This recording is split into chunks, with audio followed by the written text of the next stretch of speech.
Assalamualaikum warahmatullahi wabarakatuh. Hai sobat, hari ini kita akan membacakan cerita Abu Nawas yang akan membagikan tips cara agar menjadikan rumah kecil menjadi besar. Nonton sampai habis ya, karena di akhir cerita akan ada pesan menarik yang mungkin bisa diambil manfaatnya. Sudah lama Abu Nawas tidak dipanggil ke istana untuk menghadap sang baginda. Abu Nawas juga sudah lama tidak muncul di kedai teh. Kawan-kawan Abu Nawas banyak yang merasa kurang bergairah tanpa kehadiran Abu Nawas. Tentu saja keadaan kedai teh tidak akan semarak tanpa kehadiran Abu Nawas sang penggali hati itu. Dan pada suatu hari, ada seorang laki-laki setengah baya datang ke kedai teh dan menanyakan Abu Nawas. Dia mengeluh bahwa dia tidak dapat menemukan jalan keluar dari masalah yang sedang dihadapi. Lalu kemudian salah seorang dari teman Abu Nawas ingin mencoba untuk menolong. Cobalah utarakan kesulitanmu kepada kami, barangkali kami bisa membantu, begitu katanya. Baiklah, aku mempunyai rumah yang amat sangat sempit, sedangkan aku tinggal bersama istri dan 8 orang anakku. Rumah itu kami rasakan terlalu sempit sehingga kami tidak bisa merasakan kebahagiaan di dalamnya, kata orang tersebut menjelaskan kesulitan yang sedang dialaminya. Sejenak teman-teman Abu Nawas pada berpikir, namun mereka tidak mendapatkan solusinya. Kawan Abu Nawas yang mendengarkan cerita tersebut tidak mampu memberikan jalan keluar, sehingga pada akhirnya mereka menyarankan agar lelaki tersebut datang dan menemui Abu Nawas di rumahnya. Orang itu pun pergi ke rumah Abu Nawas, dan kebetulan Abu Nawas sedang berada di rumah. Pria itu pun akhirnya berjumpa dengan Abu Nawas, kemudian mengutarakan masalah yang sedang dihadapinya itu. Lalu setelah masalahnya diutarakan, kemudian Abu Nawas berkata, "Apakah engkau mempunyai seekor domba?" Tanyanya. "Tidak, namun aku mampu untuk membelinya," jawab laki-laki tersebut. "Kalau begitu, belilah seekor dan tempatkan dia di dalam rumahmu," Abu Nawas menyarankan. Orang itu tidak membantah, dia langsung pulang dan membeli seekor domba sesuai dengan anjuran dari Abu Nawas. Beberapa hari kemudian, dia datang kepada Abu Nawas. "Wahai Abu Nawas, aku telah melaksanakan saranmu, tetapi rumahku bertambah sesak. Aku dan keluargaku merasa menjadi semakin buruk setelah adanya domba itu," kata orang tersebut mengeluh. "Kalau begitu, belilah beberapa ekor unggas dan tempatkan mereka lagi di dalam rumahmu," kata Abu Nawas menimpali. Lelaki itu masih tidak membantah perintah Abu Nawas. Dia pulang dan langsung membeli unggas beberapa dan meletakkannya di dalam rumahnya. Kemudian beberapa hari kemudian orang itu datang lagi kepada Abu Nawas untuk mengadu. "Wahai Abu Nawas, aku telah mengikuti saranmu membeli unggas beberapa ekor. Namun kami sekeluarga semakin tersiksa dengan adanya tambahan unggas tersebut," keluh lelaki itu kepada Abu Nawas. Melihat hal itu, Abu Nawas sedikit tersenyum dan memberikan saran lagi.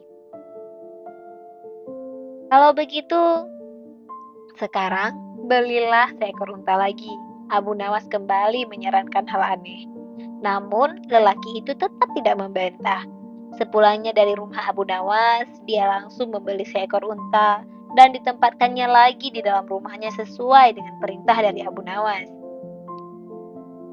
Setelah beberapa hari, lagi-lagi dia datang kepada Abu Nawas dan mengeluh. "Wahai Abu Nawas, sekarang rumahku hampir seperti neraka. Semuanya berubah menjadi lebih mengerikan daripada hari-hari sebelumnya. Wahai Abu Nawas, kami sudah tidak tahan lagi dengan kondisi seperti ini. Dan kami tidak mungkin sanggup tinggal dengan binatang-binatang itu," kata orang itu dengan putus asa dan sedikit kesal.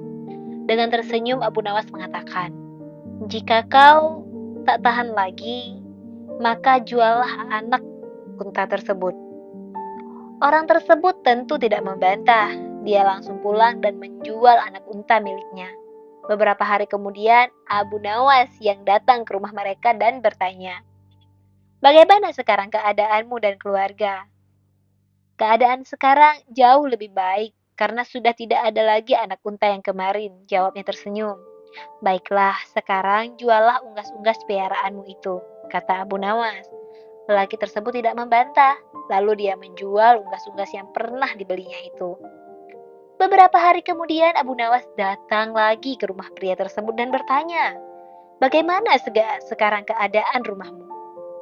"Keadaan sekarang jadi lebih menyenangkan karena aku telah menjual unggas-unggas tersebut sesuai dengan saranmu, wahai Abu Nawas," jawabnya sumringah. "Baiklah, sekarang juallah domba itu," kata Abu Nawas memberikan sarannya lagi. Orang tersebut tetap tidak membantah. Dia kemudian pergi menjual domba yang pernah tinggal di rumahnya itu. Dan beberapa hari kemudian, Abu Nawas berkunjung lagi ke rumahnya dan bertanya, "Bagaimana keadaan rumah kalian sekarang?" "Sekarang kami merasakan bahwa rumah kami jauh lebih luas, karena binatang-binatang tersebut sudah tidak tinggal lagi bersama kami. Dan sekarang kami merasa lebih berbahagia dibandingkan dulu. Kami mengucapkan terima kasih yang tak terhingga kepadamu, wahai Abu Nawas. Atas saran-saranmu, kami bisa merasakan kebahagiaan sekarang," jawabnya penuh rasa bahagia dan haru. Sebenarnya, batas sempit dan luas itu tertancap dalam pikiranmu. Kalau engkau selalu bersyukur atas nikmat dari Tuhan, maka Tuhan akan mencabut kesempitan dalam hatimu dan pikiranmu. Abu Nawas menjelaskan. Lalu sebelum Abu Nawas pulang, dia bertanya kepada orang tersebut, "Apakah engkau sering berdoa?" "Iya, sering," jawab orang itu. "Ketahuilah bahwa doa seorang hamba tidak mesti langsung diterima oleh Allah. Karena manakala Allah membuka pintu pemahaman kepada engkau, ketika Dia tidak memberikan engkau apa yang engkau doakan, maka ketiadaan pemberian itu adalah pemberian yang sebenarnya." Dari sepenggalan cerita di atas, kita mungkin bisa melihat beberapa hikmah yang bisa mungkin dijadikan salah satu patokan dalam memahami arti dari sebuah kebahagiaan. Kita sering sekali mendengar ungkapan bersyukur maka kamu akan bahagia. Kalimat yang simpel, tapi nyatanya menyimpan sejuta makna. Karena apabila kita tunggu bahagia dulu baru bersyukur, maka sungguh kita tidak akan pernah mendapatkan nilai kebahagiaan itu. Begitu juga dengan doa. Mungkin pada suatu ketika kita ingin mendapatkan sesuatu yang telah kita berusaha dan berdoa dengan sungguh-sungguh, namun belum kunjung juga kita dapatkan. Harus kita tahu bahwa mungkin saja yang kita inginkan itu belum tentu merupakan sesuatu hal yang kita butuhkan.